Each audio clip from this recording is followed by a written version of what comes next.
नमस्कार, स्वागत है आपका। आप देख रहे हैं खबरों का पंचनामा। देश और दुनिया की 5 बड़ी खबरों पर गहन चर्चा और इनके एनालिसिस के लिए कैपिटल टीवी के editor in chief doctor Manish Kumar हमारे साथ जुड़ रहे हैं सीधे बंगाल की सरजमी से।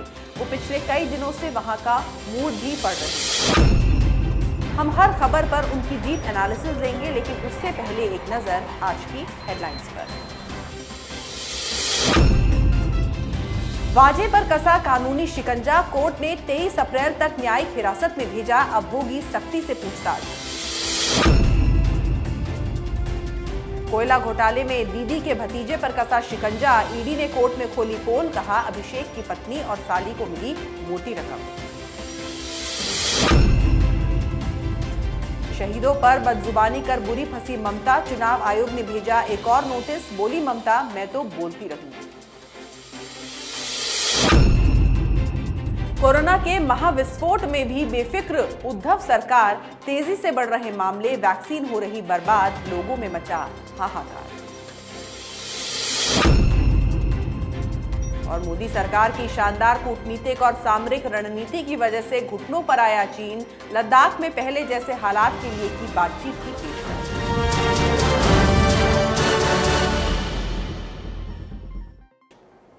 सबसे पहले बात वसूली गैंग की। सचिन वाजे पर एनआईए और सीबीआई का शिकंजा कसता जा रहा है। आज एनआईए की सिफारिश के बाद कोर्ट ने वाजे को 23 अप्रैल तक न्यायिक हिरासत में भेज दिया।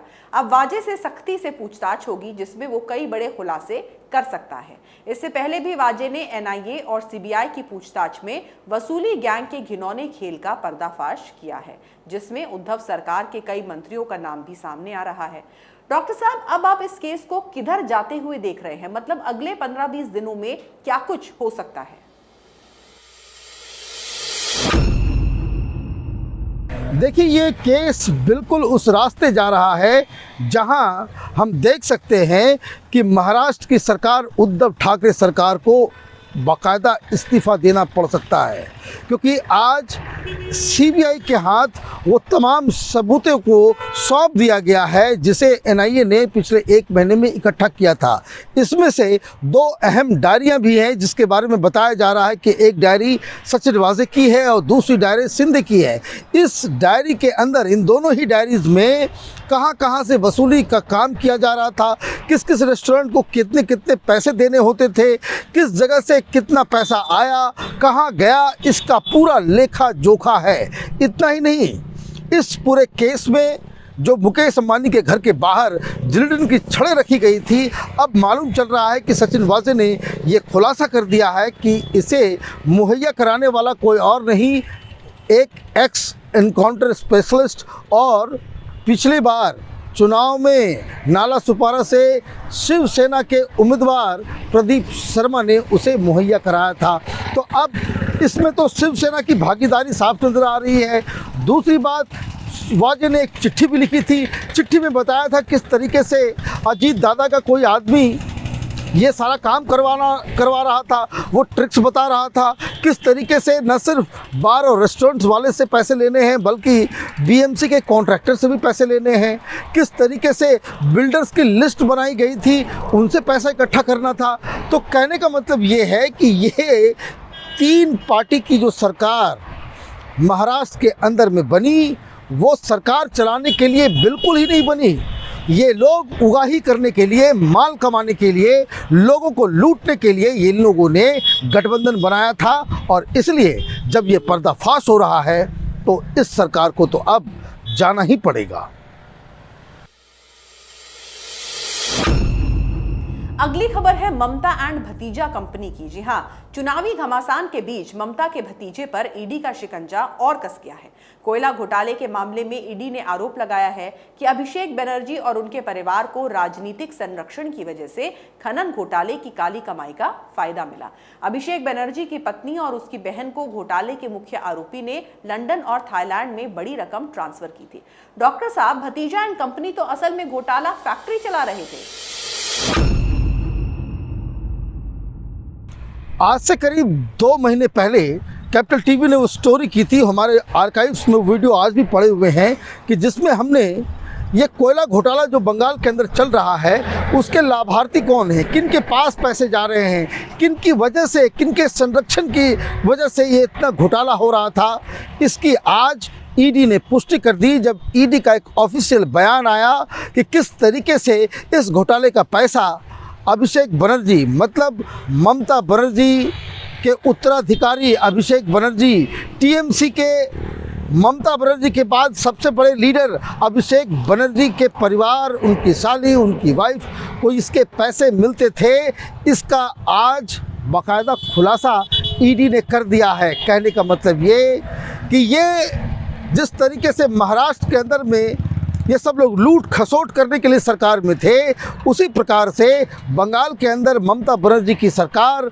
बंगाल को लूटने, इसके नेचुरल रिसोर्सेज को लूटने के लिए यहाँ पे सरकार चलाई जा रही थी। और इसे लूटने वाला कोई और नहीं बल्कि ममता बनर्जी का वो भतीजा जो ममता बनर्जी का उत्तराधिकारी बनना चाहता है, जिसकी वजह से पार्टी टूट गई। अब मालूम चल रहा है कि ये पैसे लेकर, ये मसला सिर्फ पैसे लेने का ही नहीं है, पैसे लेकर के आप ये समझ लीजिए कि 55 के आसपास इलीगल कोल माइंस थे, जिससे ये सारे ट्रक्स में लद लद के ये कोयला बांग्लादेश तो कहीं और भेजा जाता था और पुलिस उन्हें रोक टोक ना करे, इसके लिए अभिषेक बनर्जी को पैसे दिए जाते थे। और अभिषेक बनर्जी बंगाल की पुलिस के जरिए ये इंश्योर किया करते थे कि ये जो अनूप मांझी की जो इलीगल ट्रक्स हैं उनको कोई बाल बाका ना करे। मतलब ये कि चुनाव से पहले इस तरह का ईडी का बयान आना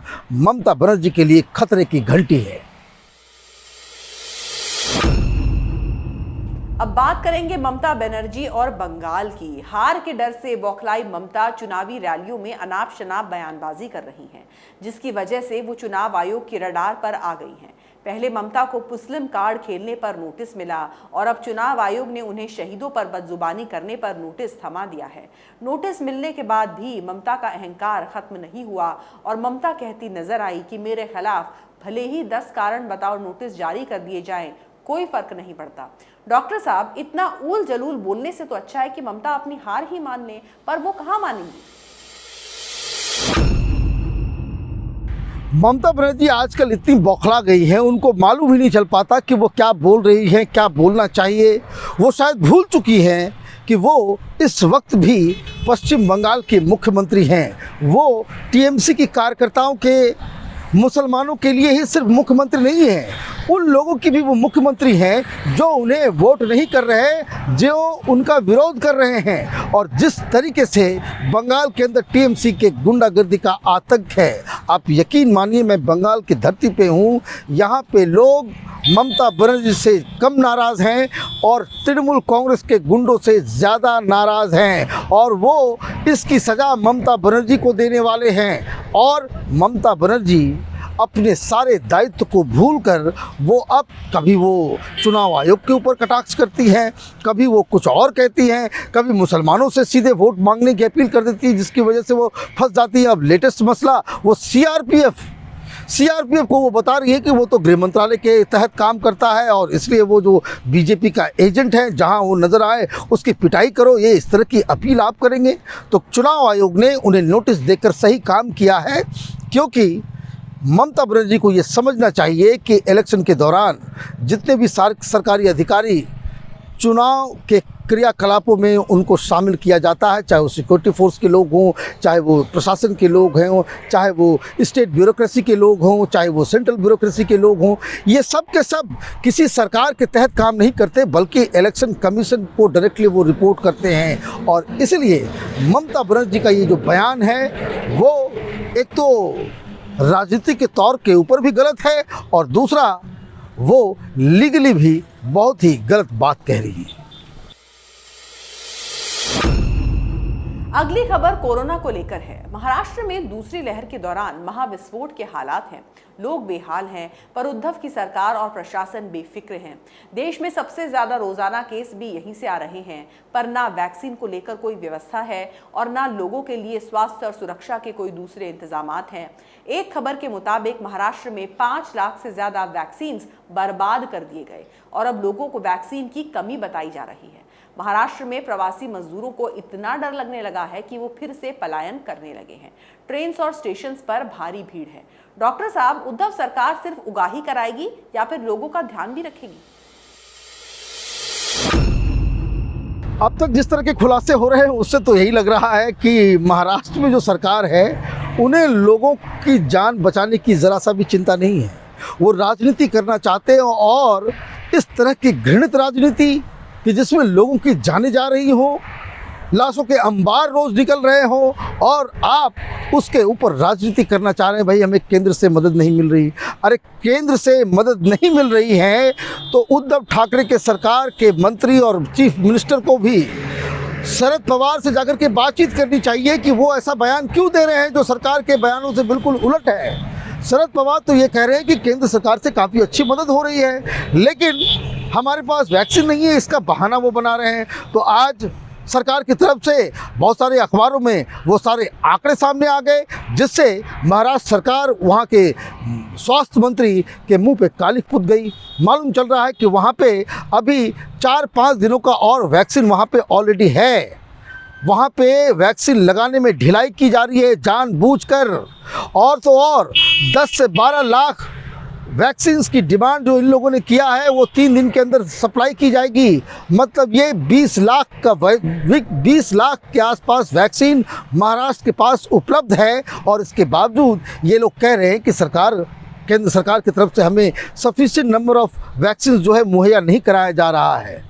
देवेंद्र फडणवीस ने इस मामले को लेकर के आज धनाधन ट्वीट्स किए हैं और महाराष्ट्र के जो सरकार जो है उसकी जो घृणित राजनीति है उसको पर्दाफाश करने की कोशिश की है। लेकिन 100 बात की एक बात है, जो सरकार अपने पुलिस वालों से उगाही का काम करवाए, वसूली का काम करवाए, जो सरकार सिर्फ और सिर्फ लूट खसोट करने के लिए वहाँ बैठी हो, उससे आप क्या उम्मीद कर सकते हैं।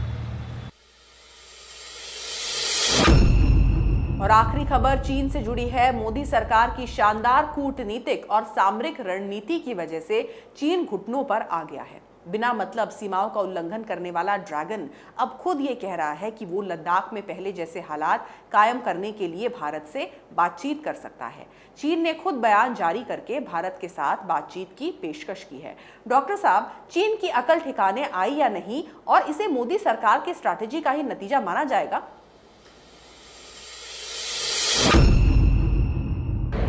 देखिए, चीन ऐसी स्थिति में फंस गया है जिसे आप कह सकते हैं कि एक तरफ खाई है तो दूसरी तरफ कुआं है। दरअसल ये मसला सिर्फ लद्दाख का ही नहीं है। भारत सरकार ने इस बार अपने डिप्लोमेसी के जरिए चीन को इस तरीके से घेरने में कामयाब हुई है कि जिसका जवाब चीन के पास नहीं है। दरअसल चीन के खिलाफ पूरी दुनिया खड़ी है। आप देखिए किस तरह से हिंदुस्तान ने क्वाड में शामिल होकर के वहाँ पे एक अलग तरह का अलायंस बन रहा है, जो जिसका एक ही मकसद है कि चीन के ये जो बिल्कुल ही आक्रमणकारी जो फॉरेन पॉलिसी है, उनका एग्रेसिव फॉरेन पॉलिसी जो है, उसको सबक सिखाने का है। किस तरीके से चीन अपने सारे पड़ोसी मुल्कों के साथ बॉर्डर को लेकर के विवादों में है। वो हर दूसरे कंट्री के बॉर्डर्स के अंदर अपनी टेरिटरी बताता है। किस तरीके से वो साउथ चाइना सी के अंदर वो अपनी मिल्कियत, अपनी धौंस दिखाना चाहता है।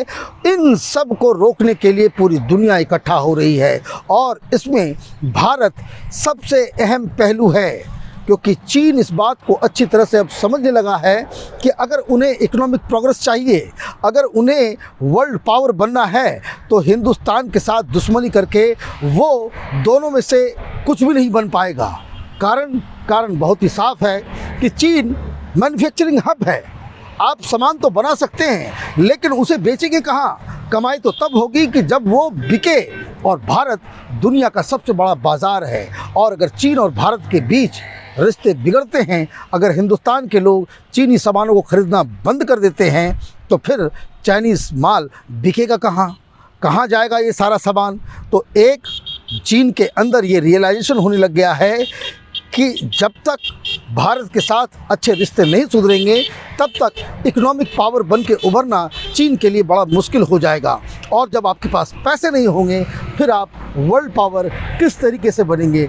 इसलिए चीन के अकल आप कह सकते हैं कि ठिकाने आई है और वो भारत के साथ उन चीज़ों पे बात करने के लिए तैयार हुआ है कि जिसमें वो पुरानी जैसी हालात को मेंटेन करना चाहता है। खबरों का पंचनामा में आज के लिए बस इतना ही। डॉक्टर साहब, आपका बहुत बहुत शुक्रिया। धन्यवाद। देश विदेश की बाकी खबरों और उनके सटीक एनालिसिस के लिए देखते रहिए कैपिटल टीवी। हमें लाइक करें, शेयर करें और कैपिटल टीवी को सब्सक्राइब करें। नमस्कार। अगर आपको हमारा वीडियो पसंद आया हो तो इसे लाइक करें, हमारे चैनल को सब्सक्राइब करें और हाँ, बेल आइकन दबाना ना भूलें ताकि आप तक हमारे वीडियो की नोटिफिकेशन पहुंचती रहे। आप अपना सुझाव हमें कमेंट बॉक्स में दे सकते हैं। हमारे साथ जुड़ने के लिए शुक्रिया।